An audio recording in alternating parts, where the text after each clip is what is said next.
বাংলা সাহিত্য এবং ব্যাকরণ জব সলিউশন পার্ট 21। সারদা মঙ্গল হলো লৌকিক ও আধুনিক মঙ্গল কাব্য। এর কবিগণ হলো দয়ারাম, বীরেশ্বর, রাজসিংহ। আনন্দের মৃত্যু উপন্যাসের রচয়িতা সৈয়দ শামসুল হক।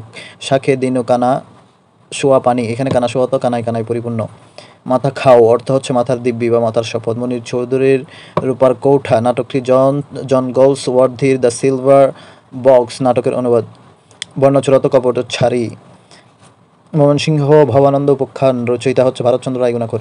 রবীন্দ্রনাথ ঠাকুরের অমিত্রাক্ষর ছন্দে লেখা নাটক হচ্ছে বিসর্জন, নায়িকা হচ্ছে অর্পণা। যে সকল গাছগাছড়া থেকে ঔষধ প্রস্তুত হয় ঔষধি, যে গাছ একবার ফল দিয়ে মারা যায় ঔষধি।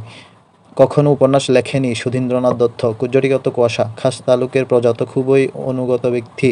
হাত হদাই নাটকের রচয়িতা হচ্ছে সেলিম আল দিন। পদ্মা নদীর মাঝি উপন্যাসটি 1936 সালে পূর্বাশা পত্রিকায় প্রকাশিত হয়।